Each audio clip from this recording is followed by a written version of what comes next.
मेरे सभी छोटे बड़े श्रोता मित्रों को मेरा प्रेम भरा नमस्कार एवं सादर स्वागत व अभिनंदन चैनल पिटारा कहानियों का में। दोस्तों, इस चैनल के माध्यम से मैं आपको सुनाती हूँ उपनिषदों की कथाएं, जिनकी रचना वेदों की व्याख्या के रूप में हुई। जो बातें हमारे वेदों में जटिलता से कही गई हैं, उन्हें उपनिषद सरल व सहज भाषा में प्रस्तुत करते हैं। इनमें ब्रह्मा, विष्णु, महेश, सूर्य, अग्नि, इंद्र सभी देवी देवताओं से लेकर हमारी पावन नदियों, वृक्षों, पर्वत, समुद्र आदि कथापात्र होते हैं। तो साथियों, आप भी ज्ञान की इस दिव्य यात्रा में हमारे साथी बनिए, क्योंकि हर गाथा कुछ सिखाती है और हर सीख जीवन बदल देती है। मित्रों, चैनल को लाइक और सब्सक्राइब करें और अपने सुझाव कमेंट बॉक्स में अवश्य दें। दोस्तों, यज्ञ और हवन होते हुए आपने ब्राह्मणों को स्वाहा बोलते हुए अवश्य ही सुना होगा, पर क्या आप इनके उद्गम की कथा जानते हैं? यदि हाँ, तो कमेंट बॉक्स में अवश्य बताएं, और नहीं तो जानने के लिए कहानी के अंत तक हमारे साथ जुड़े रहें।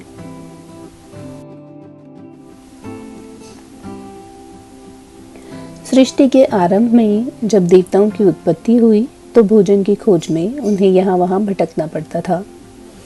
उनकी इस समस्या का समाधान करने के लिए भगवान विष्णु अपने अंश से यज्ञ पुरुष के रूप में उत्पन्न हुए। परमपिता ब्रह्मा जी ने देवताओं से कहा कि ब्राह्मण लोग जो हवन आदि करेंगे वही उन्हें भोजन के रूप में प्राप्त होगा। लेकिन इसके बाद भी देवताओं के भोजन की समस्या हल नहीं हुई। ऋषि मुनि जो भी हवन करते थे, वह हवन पदार्थ अग्नि में जल नहीं पाता था। अग्नि में जलाने की शक्ति ही नहीं थी। इस समस्या के समाधान के लिए सभी देवताओं ने परम ब्रह्म श्री कृष्ण की स्तुति की।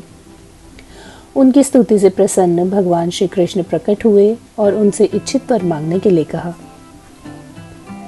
तब परमपिता ब्रह्मा जी बोले, भगवान, अग्निदेव यज्ञ में पड़ने वाली आहुतियों को भस्म नहीं कर पाते। भस्म शक्ति के अभाव के कारण देवताओं को यज्ञ का भाग नहीं मिल पाता और वे निराहार ही रह जाते हैं। देवताओं के कल्याण के लिए आप अग्नि को भस्म करने की शक्ति प्रदान करें, जिससे यज्ञ में डाले जाने वाली हवन सामग्री देवताओं को सरलता से प्राप्त हो जाए। ब्रह्मा जी की बात सुनकर भगवान श्री कृष्ण ने भगवती के अंश से देवी स्वाहा की उत्पत्ति की और बोले, ब्रह्मदेव, भगवती के अंश से उत्पन्न देवी स्वाहा देवताओं के सभी मनोरथों को पूर्ण करेंगी। ये अग्नि की भस्म शक्ति बनकर यज्ञ में डाली जाने वाली हवन सामग्री को भस्म करेंगी। देवी स्वाहा को उत्पन्न करके भगवान श्री कृष्ण वहां से अंतर ध्यान हो गए।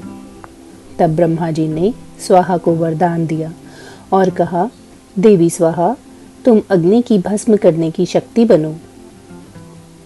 जो मनुष्य मंत्र के अंत में तुम्हारे नाम का उच्चारण करके देवताओं के लिए हवन पदार्थ अर्पण करेंगे, वह देवताओं को सहज ही उपलब्ध हो जाएगा। फिर ब्रह्मा जी ने स्वाहा को अग्निदेव की पत्नी बनने का निमंत्रण दिया, लेकिन स्वाहा भगवान श्री कृष्ण को पति रूप में प्राप्त करने की इच्छा से वन में तपस्या करने लगी। उनकी तपस्या से प्रसन्न होकर भगवान श्री कृष्ण ने उन्हें दर्शन दिए और वर देते हुए कहा, स्वाहा, वाराह अवतार के समय तुम नग्नजित नामक राजा के यहाँ जन्म लोगी, जहाँ तुम्हारा नाम नाग्नजिती होगा।